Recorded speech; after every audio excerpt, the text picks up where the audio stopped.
All right. Now, when Jesus entered, he returns to the temple on Tuesday.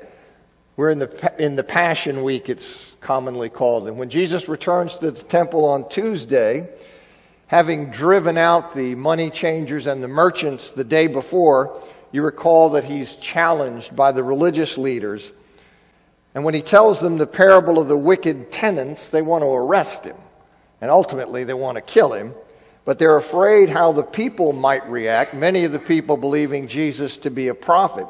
So in the next scene, we have this unlikely alliance of Herodians and Pharisees attempting to diminish Jesus in the eyes of the people by asking him if it was acceptable to pay taxes to Rome.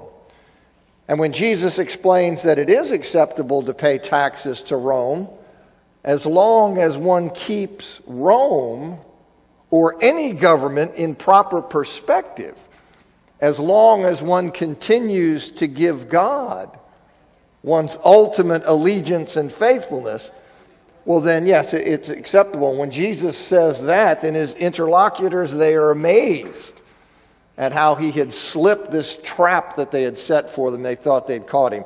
Then next, in chapter 12, verses 18 to 27, some Sadducees, they pose a hypothetical to Jesus that's designed to make belief in the resurrection look foolish. And he straightens them out. And then in 12:28 to 34, a scribe questions Jesus about the greatest commandment. As I point out, this scribe is a Pharisee. And his openness to the Lord as a teacher of truth, that prompts Jesus then to say that he's not far from the kingdom of God.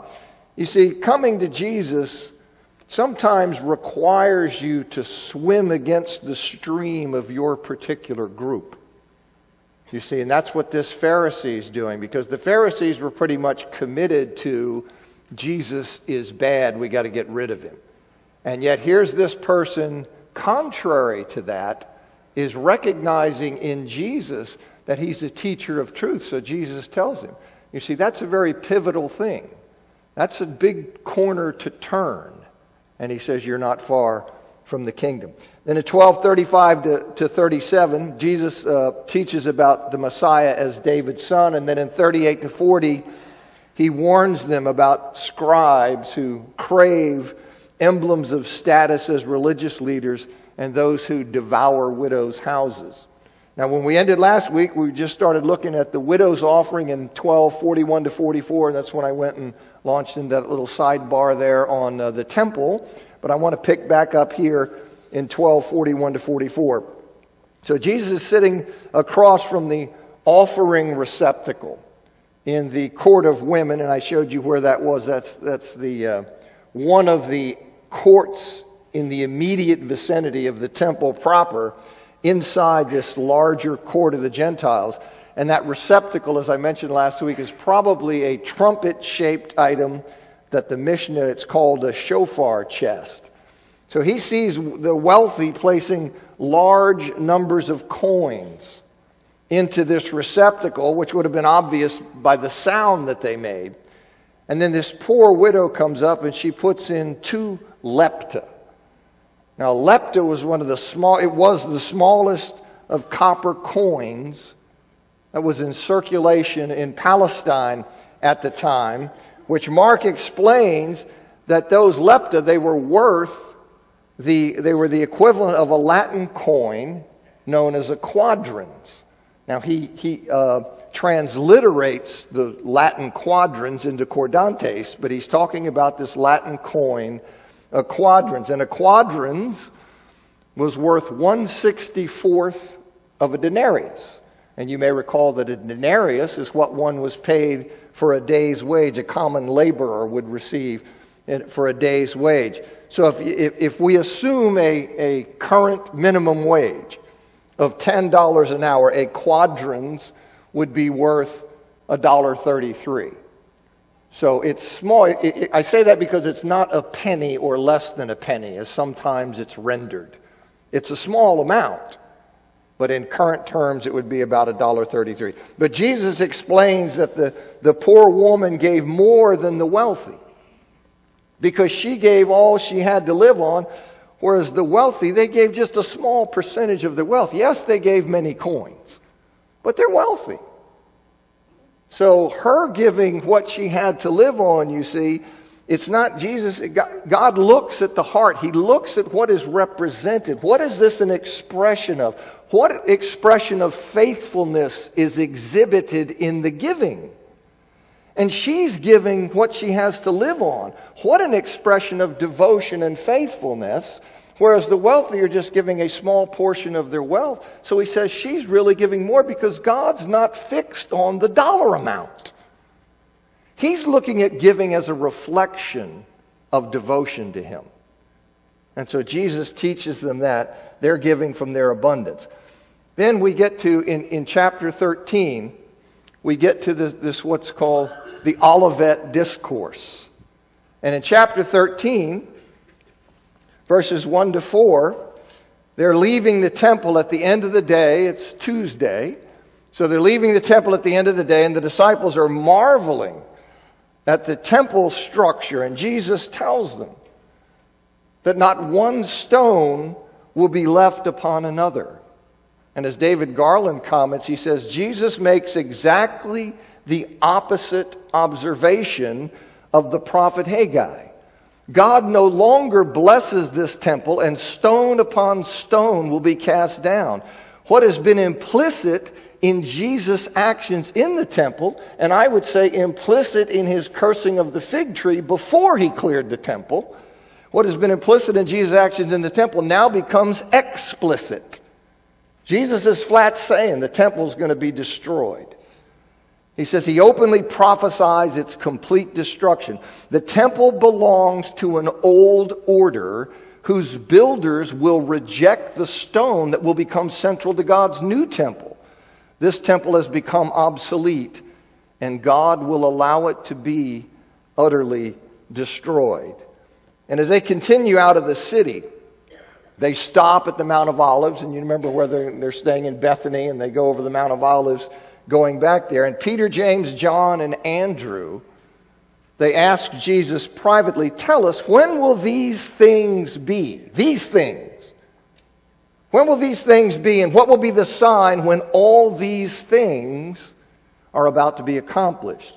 You see, the disciples assume that the destruction of the temple that Jesus just mentioned, that it's something that occurs at the end of the age. It occurs in conjunction with the ultimate makeover of creation into the eternal state. That is what they're thinking. As George Ladd says in his book, A Theology of the New Testament, he says there can be little doubt but that the disciples thought of the destruction of the temple as one of the events accompanying the end of the age and the coming of the eschatological, the end-time kingdom of God. This is what they're thinking about. This is how they're thinking. Indeed, in Matthew chapter 24, verse 3, that verse makes clear that the disciples' question relates to the destruction of the temple and the end of the age. You see, it relates to those things. These events are conflated in the disciples' minds. As they think of it, the destruction of the temple is the end of the age. These things occur together.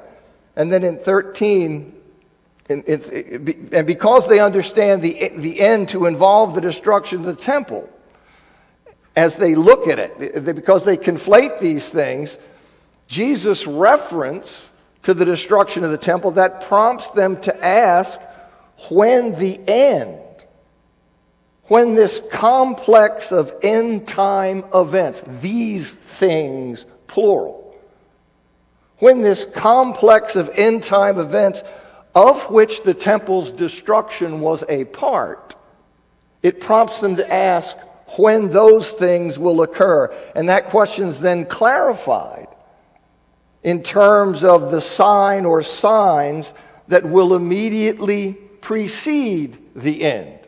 Their interest is not in the destruction of the temple per se, but in the coming of the end as represented in their minds by the destruction of the temple. That's important, I think, to understand what's going on. So in 13:5 and 6, Jesus addresses their question about the coming of the end by warning them not to be led astray during the time until the end. You see, so they conflate these two. They think that the temple's destruction is the end. They're asking about the end. That's their interest in the temple's destruction. And Jesus says, look, don't be led astray during this time until the end, before the end comes. Before the end comes. Many will come claiming to be Him, claiming to be God's unique deliverer, and they will deceive many people into putting their trust in them. And He also tells them in verses 7 to 8, He says not to be alarmed when the end does not come in association with some particular war, famine, or earthquake that raises expectations of the end. I'll elaborate on that in a second. But He tells them that all these things will occur without the arrival of the end. All of these things will occur without the arrival of the end. They are but the beginning of birth pains. They're but the beginning of birth pains, the beginning of that period of distress, of unspecified duration that precedes the consummation at the Lord's return. Michael Wilkins, in his commentary on Matthew, he says, the metaphor in birth pains is used to highlight that the onset of childbirth is not steady. It's just not this smooth, gradual thing, you see, but is a repeated phenomenon coming in waves over and over again. It is a period of spasms, you see. So it's, you see, these waves, and that's what's indicated in birth pains. He says the baby doesn't come on the first pang, but once the pains begin, all know that the inexorable process has commenced. We do not know if the baby will come on the 5th, 15th, 50th, or 500th. Periods of wars and rumors of wars, tragic earthquakes and famines wash over the landscape of history in repeated pains. Each reminds us that the end is coming, but no one knows when until the Son of Man appears. When is the baby coming? You see. How many birth pains will there be? How many sharp spikes? How many spasms? It's unspecified. It's unspecified. He says throughout the labor, we must be on guard. Now the disciples are thinking of the end arriving in conjunction with some kind of conflict that brings the destruction of Jerusalem. This is their mindset. This is what they're thinking. The end will come, the eschatological kingdom of God, the consummation, the eternal state, that state in which there's no death, suffering, mourning, crying, or pain, that will come in conjunction with the destruction of Jerusalem. And Jesus tells them not to be alarmed. Not to be alarmed when they hear of wars and rumors of wars, because... Well, why shouldn't we be alarmed? He tells them not to be alarmed because things like conflicts between nations and other upheavals like famines and earthquakes all will occur without the end arriving. They all will occur without the end arriving. David Turner in his commentary says, but real and rumored warfare, earthquakes and famine should not frighten the disciples because these things do not signify the end. See, those things are what? They are only the beginning of the birth pains, not the arrival of the end.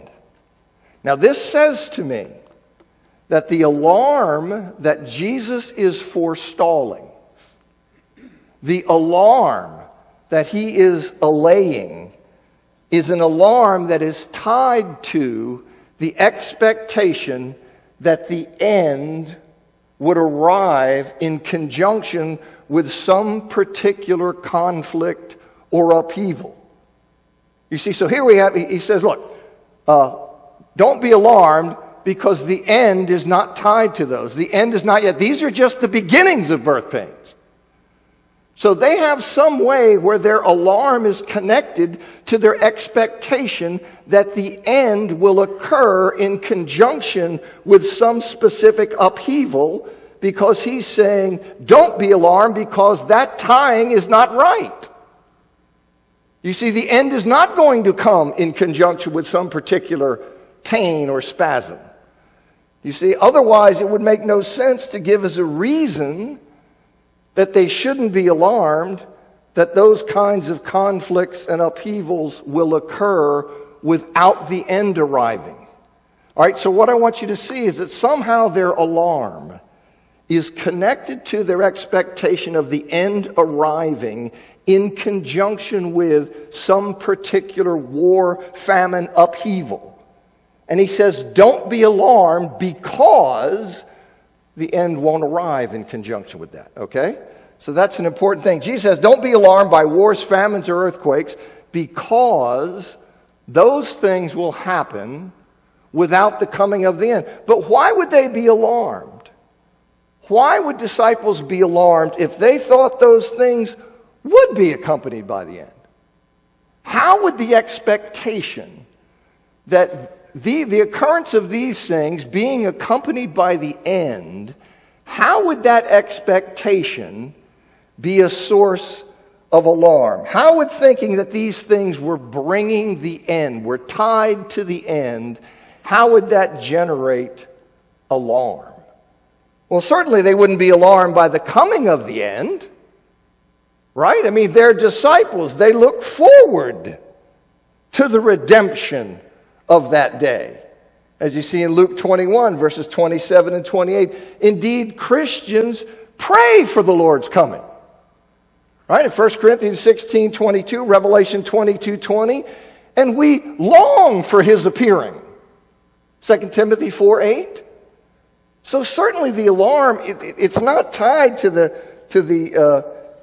they're not alarmed by the coming of the end, because we want that. We expect that. We hope for that. The expectation that certain upheavals would be accompanied by the end, it would create alarm if the end didn't occur when those upheavals occurred, because it would create fear that the end wasn't coming.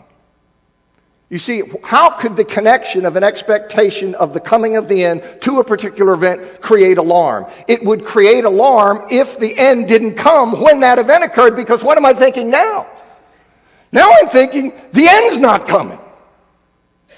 There is no end. It's baloney. Okay, so you can see that would cause alarm.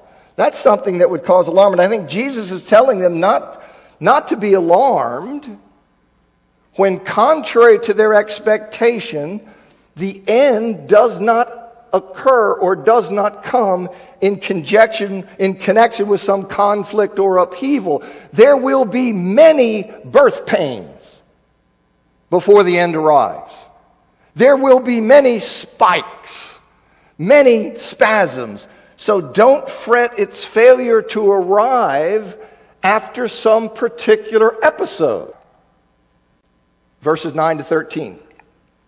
Jesus tells them here in chapter 13, verses 9 to 13, that during the time until the end, disciples, and I take Peter, James, John, and Andrew to be representative here of disciples, that during the time until the end, disciples will be persecuted and will be brought before ruling authorities for his sake to bear witness about him. And you, of course, see this. You see this in Scripture, where you have the early Christians as happened, but it didn't stop with them. Ignatius, Polycarp, Justin Martyr, and many, many other people, and it goes on today, where Christians are brought before powers and government powers to give account. What are you doing? Deny him, reject him. And so Jesus is telling them that during this time until the end, that's something that's going to happen. And he tells them not to fret about what they'll say in those situations, because the Spirit will give them strength and power. He will speak through them. And he says they'll be hated by all, hated throughout the world because of their allegiance to him, and will even be turned over for death by family members.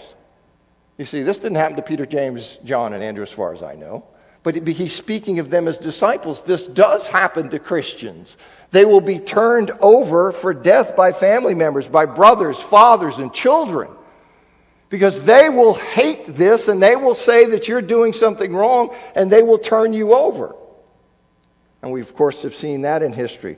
Only those who endure in the face of these trying circumstances will be saved. And despite those circumstances, the gospel will be preached throughout the whole world. Only at the end of this time of birth pains, this period of unspecified duration, will the end come. Now, regarding the distress of the inter-Advent period, the distress of the church age, the period between Christ's ascension to heaven and his return to consummate the kingdom that he inaugurated. In relation to that, Craig Blomberg says, all this does not mean that life for Christians in this world must remain unrelentingly evil, but that in general, due to the opposition of a fallen world to the priorities of God, and even despite the powerful inauguration of his kingdom, people will continue to reject the exclusive message of that kingdom. Do you see that? Is that not true? The world rages against this. And it fluctuates how hard it rages at different times. And we are, in my judgment, in an uptick of the world's raging about that. And then in verses 14 to 19. All right, now, having told the disciples that wars and all kinds of upheaval and distress will occur without the arrival of the end. You see, he's told them that these kinds of things will occur without the arrival of the end, because this period of birth pains is a period of unspecified duration in which there will be many spikes and pains and spasms. So he's told them that war and all kinds of upheavals will occur without the arrival of the end. He then, in verses 14 to 19, he applies that to their expectation that the destruction of the temple will be accompanied by the end. See, given what he's told them, I think the reason I bracketed the ESV's, it says but, I think. But given what he's told them, I think the conjunction is better translated, as it is in the New King James Version, here as so. In other words, it follows from what he has just told them. And that corresponds to the therefore of Matthew 24:15. So I think so is a better rendering here. But he says, look, given what he's told them, when they see the abomination that causes desolation, which Luke 21:20, he indicates that's Jerusalem coming under attack. When they see that, they must not misunderstand and think that it's now time for their redemption, that it's now the end. They must not think that. You see, rather than straightening up and raising their heads as they are to do at the time of their redemption at the second coming, as Luke says in Luke 21:27 and 28, in this instance, when they see the abomination that causes desolation, when they see Jerusalem coming under attack, in this instance, rather than standing like that, waiting for the redemption. No, now it's time to book. You see, don't be fooled into that. Now it's time for them to flee immediately, not even to take time to retrieve personal items. Because the abomination that causes desolation, it signals not the end. As their question indicates, they believe they had conflated these things together. It signals not the end, but rather it signals a very severe episode of distress in this age of distress. It signals a very severe spasm, a particularly sharp birth pain within the birth pains of the Messiah. It is a warning to them not to be fooled into thinking the attack on Jerusalem is the Lord's promised coming. They're not to be fooled into that. Fleeing, you say, well, what's all this talk about nursing mothers and this kind of thing? Fleeing the Roman assault on Jerusalem. Well, that would be especially difficult on pregnant women. You can imagine. On nursing mothers. And it would be more difficult if it occurred in winter. And Matthew adds, or on the Sabbath. Winter would make travel more difficult. It would be colder. It would be rainy. Maybe snowing. Would make travel more difficult than the Sabbath would make travel more difficult. As I say, Matthew mentions the Sabbath for a number of reasons. It would be harder to get help, to buy provisions. Everybody would be closed up. People would be upset that you were traveling more than the Sabbath amount. And in describing the distress of Jerusalem's fall, here he is unequaled from the beginning of the world until now and not to be equaled again. I think Jesus is using a hyperbolic formula that emphasized the severity of the suffering. It would be, in my judgment, something equivalent to that was the worst accident ever. That was the worst performance ever. Well, what are we saying? You see, it's like an idiom where we're saying it was really, really bad. And you can see instances of this, I think, in Exodus 10:14, 11:6. There's some other uses that way in the intertestamental literature. But it's just possible. I think what probably is going on is that this is a hyperbolic formula, a stylized formula. But it's just possible. It's just possible that he's speaking literally. D.A. Carson, in his commentary on Matthew, he says, there have been greater numbers of deaths, 6 million in the Nazi death camps, mostly Jews, and an estimated 20 million under Stalin. But never so high a percentage of a city's population so thoroughly and painfully exterminated and enslaved as during the fall of Jerusalem. Another New Testament scholar, John Nolland, he says, despite the Holocaust, it may still be true that the first century Jewish war was the greatest tragedy ever to befall the Jewish people. So I think it's just possible that he's speaking literally. I think probably not. Now, the statement that such tribulation is never to be equaled, you have to see that implies that the tribulation referred to, it's not a tribulation at the end of history. What he's talking about there, any tribulation at the end of history obviously can't be equaled again because there's no further history in which such tribulation can occur. You see, so it's not a tribulation. There's only the consummated kingdom.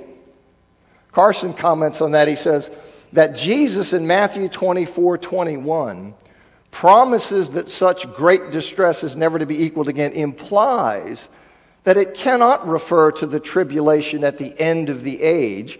For if what happens next is the new heaven and new earth, it seems inane to say that such great distress will not take place again. Of course it won't take place again. Okay? So you see that. So you see how this, at least the way I see it. You know, people look at the Olivet Discourse differently. You understand that. What do? I tell you how I understand it. You weigh that and do what you will with it. But what I think, you see this age of distress, and you have these things, but as you get closer to the time, you will have an intensification of distress. You see? And I tie this in with Antichrist and a number of other things. But here he says this. Jesus says in 20 to 23, he says here, I think it's better to begin a new paragraph here. And I think a lot of confusion in my judgment arises from a failure to recognize that. I think it's better to begin a new paragraph at verse 20. And though the days in verse 20 often is read as referring to the attack on Jerusalem that was just described in 14 to 19. It's often taken that way. I agree with D.A. Carson's assessment of the situation in the parallel account in Matthew. Okay, in other words, I think you start a new paragraph here, and what it's doing, it's going back and referring to the general age of distress, not to the particular spike of the fall of Jerusalem. Here's what Carson says in the Matthew context. He says, many problems in interpreting the Olivet Discourse relate to the assumption that those days in verse 22 of Matthew 24 refers to the period described in 15 to 21, the fall of Jerusalem, and also to verse 29. But there are excellent reasons for concluding that verses 22 to 28 refer to the general period of distress introduced by verses 4 to 14, and that therefore those days refers to the entire period of which 15 to 21, the assault on Jerusalem, is one part, the great distress of verse 21. So I think that's very important to recognize. Jesus says in 20 to 23, as I look at it, he says that this age of distress, this inter-advent period from his ascension to his return, these days between that and his consummating return, these days of wars, famines, earthquakes, persecution, hatred, false Christ, false prophets, that they will become so bad. And that's what I'm saying. See, I think you have spikes, but as you get closer, you get intensification. And that these days will become so bad that if they were allowed to continue, that if God in His providence did not cut it short for the sake of the elect, that no human would survive, that the world would degenerate to the point of human extinction. That's what I think he's saying there. Christians must continue to be on guard against false Christ in this time of intensified birth pains. Not only will the distress be heightened, thus increasing the tendency to follow a false deliverer, because when you're getting the hammer and you're under pressure, it's very easy for you to look for a way out and follow somebody. So not only will you have that working to push people to follow a false deliverer, but the false Christ and the false prophets will be performing miracles.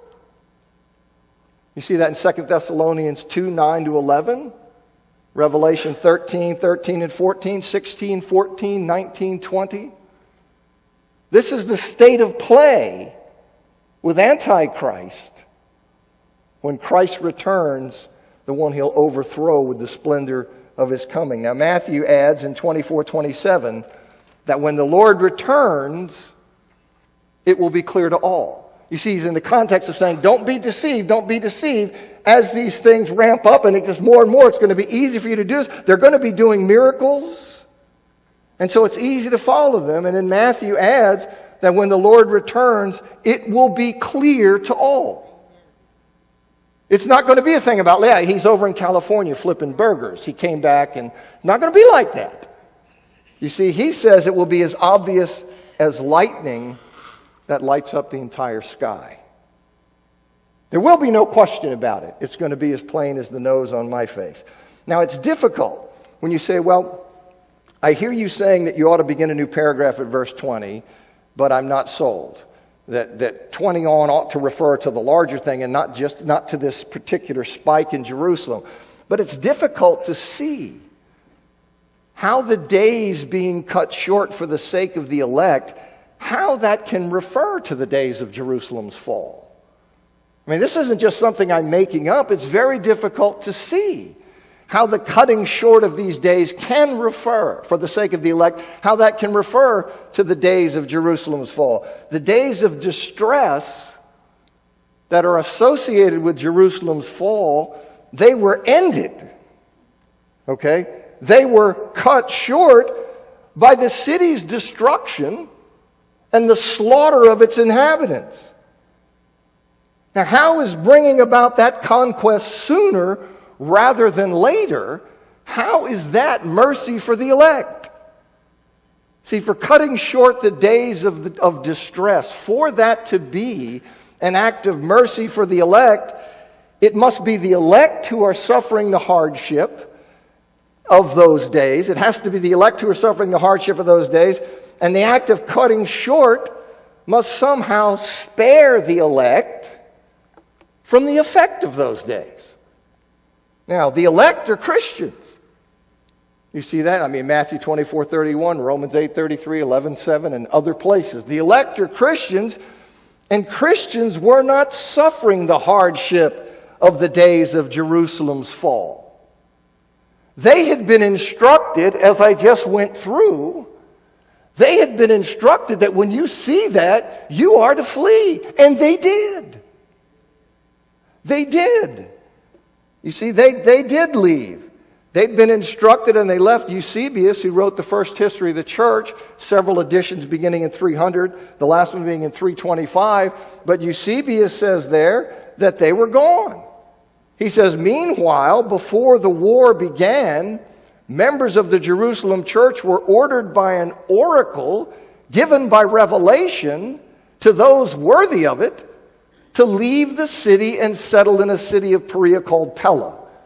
Here they migrated from Jerusalem as if once holy men had deserted the royal capital of the Jews and the whole land of Judea. The judgment of God might finally fall on them for their crimes against Christ and his apostles, utterly blotting out all that wicked generation. So it looks like they were gone. Okay, so cutting these days short for the sake of the elect doesn't make sense and apply to the fall of Jerusalem if the elect had gone. Okay, that's one thing. But even if Christians were suffering the hardship of the days of Jerusalem's fall, that's the first bell, right? Accelerating the time of that fall, that's not sparing them from the effects of the days preceding the fall. You're not sparing them from the effects of the days. It's having those days culminate in their death and enslavement, which is an outcome they were willing to suffer horribly to avoid. So how is that an act of mercy toward the elect, cutting short when what you're doing is shortening the time before they get killed or enslaved? So that's another thing. And in addition, the term all flesh that the ESV renders in verse 20. ESV renders all flesh, no human being. Well, that normally refers to all mankind. You see, and thus it's broader than no one in Jerusalem. And the unqualified term elect, that most naturally refers to all Christians, and thus suggests that those for whose sake the days were cut short were not confined to Jerusalem. You see, so I say that to me, there are problems with thinking that that refers to that. And note also that the deception of false Christs and false prophets in verses 21 and 22, it occurs during the days of verse 20. You see, then meaning at that time, rather than thereafter. In fact, the NIV renders then specifically as at that time. So you see that the deception of the false Christ and the false prophets in 21 and 22 is occurring during the days of verse 20, and that then links the days of verse 20 back to the days of distress, the general days of distress in 5 to 13, rather than the specific fall of Jerusalem in 14 to 19, because that same concern about deception by false Christ and false prophets is expressed in verse 6. Okay, so all of these things lead me to say it's better to understand that new paragraph at verse 20, have it refer to the entire period of distress of unspecified duration, and have the fall of Jerusalem as a particular spike within that age of distress about which the disciples were confused that it was going to come in conjunction with the end. He tells them that's not how it plays out. He applies that explanation to their mistaken understanding of what was going to happen there. And then he goes on and says, here's how it's going to happen at the end. Okay, that's what I think is going on. All right, so at least I hope you can see that it's by no means clear that verse 20 relates to those days of distress described in 14 to 19. Assertions to the contrary, and sometimes they're made quite boldly, assertions to the contrary notwithstanding. The referent is ambiguous at best. I think it's far in my favor, but at least it's ambiguous. Okay? And the interpretive problems that are solved by understanding verse 20 as resuming the general subject of the days of distress in verses 5 to 13, of which the fall of Jerusalem is just a part, that weighs in favor of the understanding that I'm offering to you. Verses 24 to 27. Jesus says that after that distress, okay, if you're following how I'm understanding this, that then means after the age of birth pains. After this time of unspecified duration, where there's going to be hardships and persecution and wars and famines and earthquakes, as Wilkins, I think, said, wash over the landscape of history with an intensification before the Lord returns. He says after that distress, after the age of birth pains, there will be a final judgment. The language of heavenly upheaval that's used in verses 24 and 25, it's drawn from Isaiah 13:10 and Isaiah 34:4, and most basically the language depicts what we might call earth-shattering events. That's, I think, we would use it that way. It's earth-shattering events. I heard that. Those interventions by God that seem to turn the world upside down. In Isaiah 13:10, it refers to God's judgment against Babylon. In 34:4, it refers to God's judgment against all nations, particularly Edom. But now, next week, Lord willing, I'll explain to you how that language has morphed into being language of the eschaton, or the coming, the consummation during the intertestamental period. Heard that bell? Thank you for coming.